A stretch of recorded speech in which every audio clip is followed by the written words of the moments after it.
Kisah bocah 10 tahun jadi yatim piatu, ayah dan ibunya meninggal karena COVID-19. Pasangan suami istri meninggal dunia saat melawan COVID-19 di Linggang, Purworejo, Kabupaten Kutai Barat, Kalimantan Timur. Kepergian mereka meninggalkan bocah usia 10 tahun. Suami istri itu bernama Kino Raharjo dan istrinya Lina Saputri. Mereka adalah pasangan suami istri yang merantau ke Kalimantan Timur dari Desa Bayanan, Kecamatan Sambirejo, Kabupaten Sragen. Mereka meninggal dunia dalam waktu nyaris bersamaan setelah keduanya terpapar COVID-19. Mereka merajut kehidupan rumah tangga selama lebih dari 8 tahun. Lina Saputri lebih dulu meninggalkan suaminya pada Minggu 18 Juli 2021 lalu.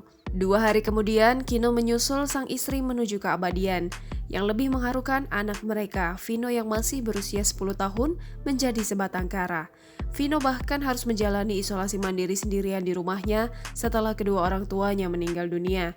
Kakak Kino, Sumini, mengatakan kepergian adik-adiknya itu begitu cepat. Bahkan sebelum ajal menjemput sang istri, Kino masih sempat menelepon keluarganya di Sragen.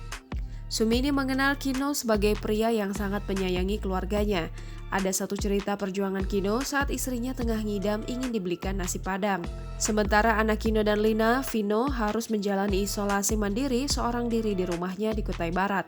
Mengetahui kedua orang tuanya meninggal dunia tak membuat Vino kecil ketakutan. Saat diajak ke makam, Vino heran karena ada 2 makam di sana. Saat itu, Vino tak mengetahui jika ayahnya telah meninggal dunia. Hingga kini, Vino belum dapat pulang ke Sragen lantaran tidak ada penerbangan imbas kebijakan PPKM.